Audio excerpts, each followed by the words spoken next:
Some family members, or at least some close friends, walked into the crime scene here at Willow and Roseland, officers coming out to console them. The Jamaica native, who was almost finished with nursing school, leaves behind 3 young boys. It makes me really, really mad because she didn't deserve that. Watson's cousin, Jamisha Rose, says she's trying to navigate her emotions knowing someone so close to her is gone and her little cousins are left without a mother.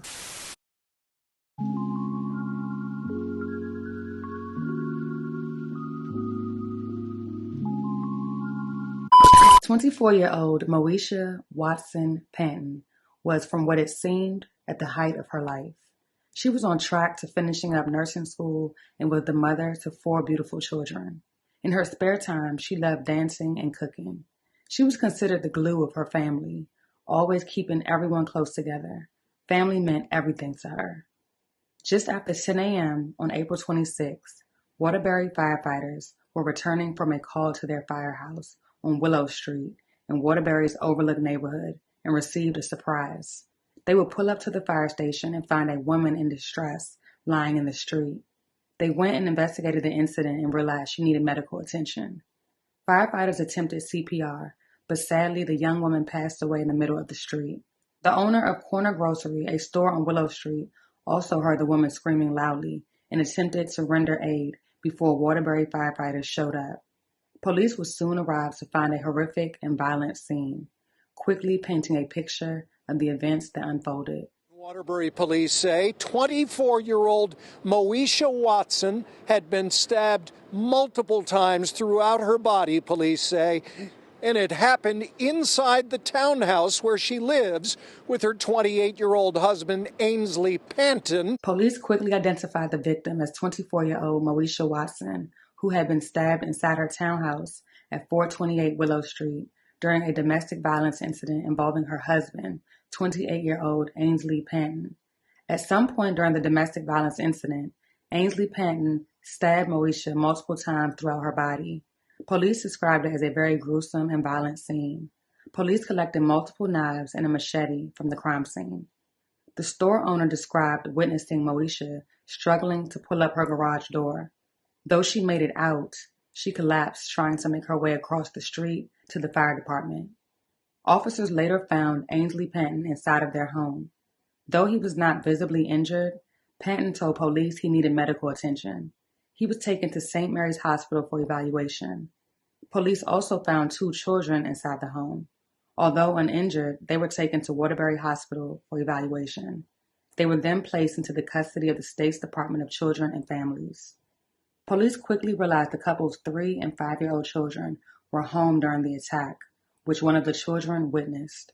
Police said 2 other children lived with them but were in school at the time of the incident. Moesha's distraught family arrived at the scene, shocked and inconsolable. They said they are still trying to navigate their feelings after learning of the tragic death of their loved one. Her aunt says she can't sleep and that it still feels unreal. Her aunt struggled to find the words to describe how they're doing now, knowing that their loved one is no longer here and knowing that she was killed just steps away from where we're standing. There's so many questions, still yet no answers. With tears running down her face, Maria Daly spoke about the pain her family feels with the loss of 24-year-old Moesha Watson. She didn't deserve to die like that. She died like a dog.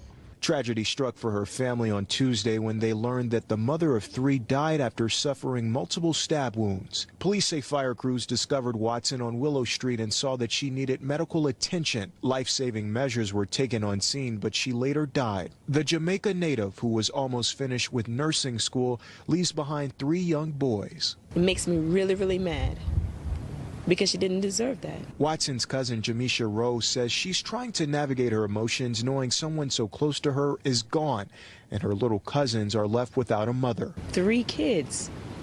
You don't consider the children in all of this? What does that to say to a child? You can't see a parent. Ironically, Ainsley posted to Facebook just 2 days before the murder a TikTok video highlighting the 5 ways a woman needs to be protected: spiritually, emotionally, physically, financially, and mentally. Yet he exhibited none of these things. One resident of the neighborhood was stunned and described hearing sounds of children crying at the time of the incident. Moesha is Waterbury's 5th homicide victim of the year. The Connecticut Coalition Against Domestic Violence tells NBC Connecticut there's been a significant increase in cases over the last 2 years. The organization said unofficially at least 11 intimate partner homicides occurred last year, with at least 4 taking place with children present.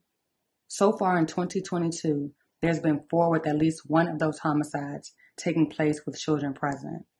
Moesha's family is urging the community to know that there are resources available, and anyone suffering from domestic violence should know that they are not alone. Ainsley Panton was initially arraigned at St. Mary's Hospital, where he was treated for a heart condition. He remains in the custody of the State Department of Correction and is being held on a $3 million bond.